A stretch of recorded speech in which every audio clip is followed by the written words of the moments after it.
Savoir lire n'est pas qu'une compétence scolaire. C'est la clé de la liberté et de la participation citoyenne. Lire est le prédicteur le plus puissant de la persévérance scolaire.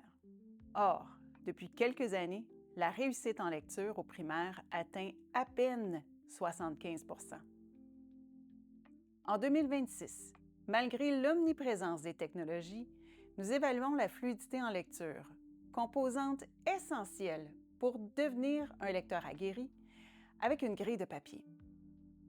Une enseignante seule pour évaluer tous ses élèves dans la classe en fluidité, ça peut lui prendre probablement si on considère qu'une période dure 60 minutes, ça doit lui prendre au moins 2 périodes seules, seulement pour écouter les élèves un à un. Puis là, on ne parle pas de la planification, parce que l'enseignante doit planifier des travaux pour les autres élèves pendant qu'elle est avec l'élève individuellement. Donc, 2 heures de passation au moins, probablement 1 heure à peu près pour analyser les méprises. Puis après ça, je dirais peut-être une autre heure pour remplir le tableau, analyser les résultats, là. Donc, on dit à peu près par enseignante, au moins 4 heures. Pour soutenir l'enseignement d'aujourd'hui, il est primordial d'intégrer les technologies. Notre solution? Une application Web qui transforme l'évaluation de la fluidité en lecture et le suivi des progrès des élèves tout au long de l'année. De manière 100% objective, et ce, en une dizaine de minutes. Une application web pour faire la passation des tests puis avoir les résultats en direct, ça pourrait certainement avantager les enseignantes qui passent quand même un bon bout de temps à écouter leurs élèves lire. Tu sais, ça demande une organisation dans la classe aussi. Si l'enseignante est seule, pas personne, ça demande toute une organisation. Puis après ça, bien, c'est certain de rentrer les données dans les tableaux. Donc, si une application faisait toute cette démarche-là pour l'enseignant, ça pourrait aider. Puis en plus, au niveau de la cohérence, c'est sûr que c'est la même personne, peu importe qui est là et écoute l'élève, bien, ça va donner le même résultat au final. Si on pouvait avoir une application qui pourrait enregistrer les élèves pendant leur lecture, le fait de faire le dépistage par une application web, ça pourrait être vraiment intéressant parce que c'est sûr que ça sauverait beaucoup de minutes d'enseignement, que l'enseignante va peut-être avoir besoin de quelqu'un dans la classe pendant qu'elle va faire son propre dépistage. Ça serait vraiment intéressant au niveau du service à l'élève là, rendu qu'on peut redonner en intervention aux élèves plutôt que d'être en train de faire un dépistage extérieure à la classe ou extérieure à l'enseignement, je dirais. Puis aussi, bien, si les données pouvaient nous être remises pratiquement en temps réel, ça serait vraiment extraordinaire. Parce que c'est sûr que la compilation de données puis l'utilisation des résultats, parfois, c'est pas donné à tout le monde ou bien ça prend un temps considérable aussi. Puis de les analyser, ces données-là, bien, ça en prend encore plus de temps.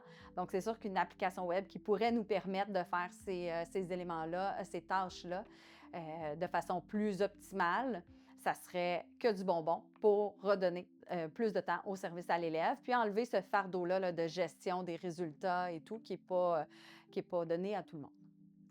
Bien, sur une application web ou sur un moteur d'écoute ou d'évaluation de la fluidité, c'est sûr qu'on pourrait également aussi enlever le caractère subjectif de l'évaluation parce qu'on pourrait mesurer de façon plus précise, sans biais de l'enseignante ou sans autres facteurs externes qui pourraient influencer notre jugement.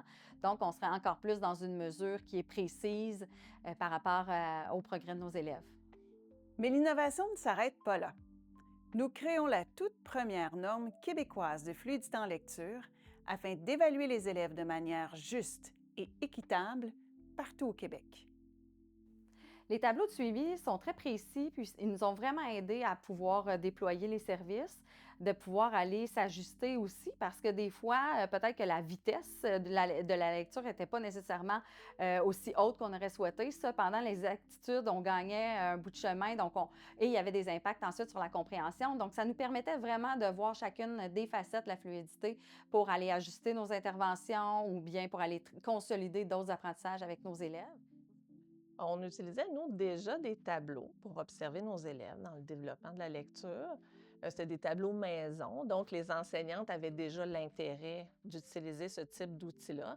Mais c'est certain que là, l'outil qui venait avec le programme était tellement facile à utiliser. On avait juste à rentrer les résultats.